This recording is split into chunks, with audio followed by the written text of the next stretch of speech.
the signal. All right, y'all. It's picture time. Welcome to MsMojo, and today we're discussing the production of this Disney short film, which encompasses over 500 characters from more than 85 features and shorts, as well as 100 years of magic. I mean, a lot of the characters you mentioned that Eric has been a part of, those are characters I grew up with, so being a part of this short where they're in the short with characters that I've helped work on at this studio. Disney has a long history of crossovers, from Who Framed Roger Rabbit, to House of Mouse, to Kingdom Hearts, to Ralph Breaks the Internet. Hi. Whoa, ladies, I can explain. Yet the studio has never taken on an endeavor quite like Once Upon a Studio, which looks to the past, present, and future as seamlessly as it blends 2D animation, 3D animation, and live action. Dan Abraham and Trent Corey, who previously directed the Frozen short Once Upon a Snowman, began conceiving this crossover in 2021 amid the pandemic. The two met over Zoom and in separate cars at a Taco Bell parking lot, discussing ideas with Disney's 100th anniversary in mind. Building upon Corey's idea to have the Disneyland rides come alive, Abraham suggested the Disney studio as a setting instead. The whole studio got behind this short, and they said, we had people come to us and say, we want to work on this because this character meant something special to me, because this was the first character I ever worked on. I used to watch this movie with my grandma. Abraham and Corey spent 8 months secretly developing the pitch for a short where the artwork lining Disney's halls springs into reality. They had a breakthrough when Abraham texted Corey one night, suggesting that the characters unite for a group photo. 100-year group photo, and the sun's going down. Come on, let's hop to it. Ooh, a bunny pun. Gotta like that. Finally, the time came to pitch to CCO Jennifer Lee via Zoom. The duo knew that their efforts might not get any further than this meeting. Once the pitch was over, Lee exited the screen without a word. Returning to the screen, Lee wiped tears from her eyes, praising the tone and premise. The minute I saw a pitch that they had been working on, where they stepped out, they did the boards and the voices for this incredible short to celebrate 100 years. Lee concluded, quote, "I don't know how, but we have to make this." With Bradford Simonson and Oscar winner Yvette Marino coming on as producers, production commenced on Once Upon a Studio. The short naturally takes place at the Roy E. Disney Animation Building, which completed construction in 1994, but houses a legacy dating back to 1923. The short opens with an intern, played by actress Renika Williams, exiting the building with animation legend Bernie Mattinson, who had been with Disney for 70 years. To think of all those talented artists and wonderful characters who have been a part of the studio over the years. In addition to directing Mickey's Christmas Carol, Mattinson's credits range from Lady and the Tramp to Strange World. I've loved every moment of it, so I can recommend it highly. From the get-go, the team knew that Bernie had to be in the short. Mattinson shot his scene in August 2022, 6 months before he passed away at age 87. If these walls could talk. Wishing that the walls could talk, Mattinson's dreams come true as we cut to a still of Mickey from the 1942 short Mickey's Birthday Party. With Tinkerbell working her magic, the still images become animated. Is that it? They all gone? Oh boy! Come on, Minnie! This is it! Unlike some past Disney crossovers, Once Upon a Studio was presented with the challenge of combining hand-drawn and computer-animated characters. With roughly 80% of the characters being hand-drawn, Disney turned to veteran animator Eric Goldberg. To achieve the authenticity of the glory days, the hand-drawn characters would be brought to life with ink and paper. In addition to Goldberg and Disney's in-house talent, the short saw the return of studio alumni like James Baxter, Ruben Aquino, Tony Bancroft, Will Finn, and Nick Raniere. Put yourself into that position. It sounds cliche, but you actually have to become the character. Meanwhile, Andrew Feliciano headed the CG team, which had to rebuild character models for films made before Tangled like Bolt, Meet the Robinsons, Chicken Little, and Dinosaur to match modern technology. The hand-drawn moments were mapped out first so that Feliciano's team could sync them up with the CG scenes. Stromboli is a hand-drawn character. He's actually interacting with a CG vending machine, and Bert Klein was the animator. Both teams worked closely to make 3D characters like Moana fluidly interact with 2D characters like Flounder against a live-action backdrop. Water. No, there's no time time for tea? Merlin, a little help?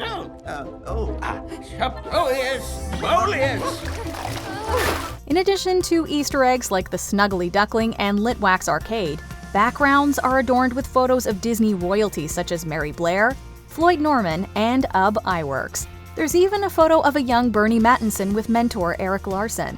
Along with iconic Disney characters, the short revives lesser-known figures like Humphrey the Bear and J. Audubon Woodlore. Thank you for holding. Almost every Disney animated feature is represented, including Tarzan, which has presented copyright hurdles in recent years since Edgar Rice Burroughs' estate owns the character. The short also recruits characters from live-action hybrids like Elliot of Pete's Dragon and the Mary Poppins Penguins, although, unsurprisingly, nobody from Song of the South appears. I ain't going to no party. With the focus being Disney Animation Studios, the crew drew the line at characters who originated from Pixar, Disney Toon, or stop-motion films like Nightmare Before Christmas. I'm very sorry for the inconvenience, sir. Take him home first, and apologize again. Beyond who to include, the real question was how characters should interact. After Abraham pitched Donald Duck waiting in an elevator for Flash from Zootopia, it set a comedic tone that the crew came to recognize as a North Star. Hold the elevator. Originally, the short amounted to 13 minutes of material, which was trimmed down to 9. Among the unused ideas was Ariel doing her hair in the restroom with a dingle hopper by her side. With Ariel initially having no dialogue, the directors realized they had to bring back voice talent like Jodie Benson. From Jeremy Irons as Scar to Idina Menzel as Elsa, a number of A-listers revisited their classic characters. I'm surrounded by idiots! Some roles had to be recast, with Piotr Michael filling in for Gilbert Gottfried as Iago. 3, 2, 1. Alan Tudyk as the Mad Hatter is a clever touch since he based his King Candy voice on Ed Wynn. Oh, waiter, there's the cop in my cap. Multiple methods were used for other characters, with Jim Cummings supplying new dialogue for Winnie the Pooh, while also using archival recordings of Sterling Holloway. Oh, help and bother. A few characters completely relied on archival recordings, including Pat Carroll as Ursula, Alan Young as Scrooge McDuck, and Robin Williams as the Genie. I haven't seen a fall like that since Rome. Oh, much better. Never resorting to AI, Disney got permission from Williams' estate to incorporate a Genie outtake. The filmmakers went through 16 hours of recordings before settling on a Genie line. Let's blow this popsicle stand! A doorstop would be a fabulous career. Not bad! Good night, Alice! The scene also finds Williams' Back to Neverland caricature pass by Olaf, who sits atop a copy of Frank Thomas and Ollie Johnston's book The Illusion of Life. Bursting out of the artwork, Genie knocks back Olaf before reassembling him. A bittersweet pairing considering that Williams' Genie inspired Josh Gad while voicing Olaf. And I turned to my mother and I said, I want to do that one day. Cut to, being a part of a beloved animated movie myself. According to technical supervisor Becca Thompson, this was one of the hardest scenes to pull off. Another challenging moment sees the Dalmatian puppies watching Night on Bald Mountain from Fantasia. Jorge Ruiz was responsible for animating Chernabog, who emerges from the TV screen.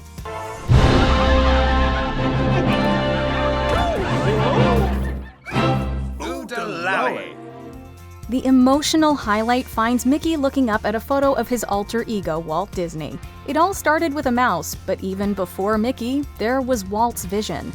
In addition to the Genie, Eric Goldberg personally animated the tear-jerking exchange between Walt and Mickey. Gotta go, but thanks.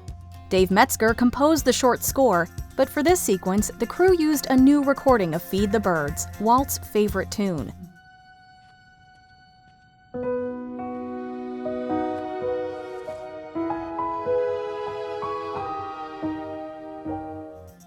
At age 94, Richard Sherman returned to Walt's Burbank office to play a rendition on the same piano from decades before.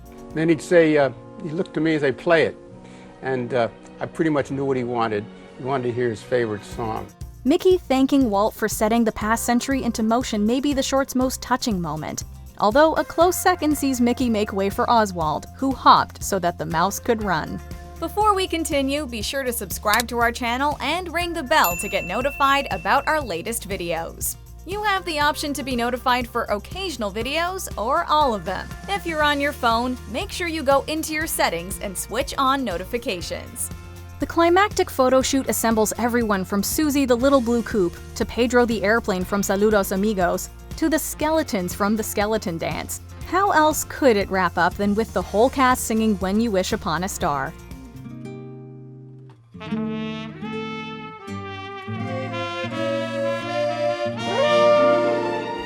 In what may be a first, Paige O'Hara's Belle sings with Robbie Benson's Beast. Anything your heart desires will come to you. Another standout moment sees Snow White, the first Disney princess, sing alongside Disney's latest heroine, Asha from Wish. Like a bolt out of the blue. This ties back into the opening exchange between Bernie Mattinson and the intern. Looking to the past, present, and future, Disney is rooted in nostalgia and innovation, which this love letter to the studio masterfully balances. Whatever the next 100 years brings, expect a mix of imagination, laughs, and dreams.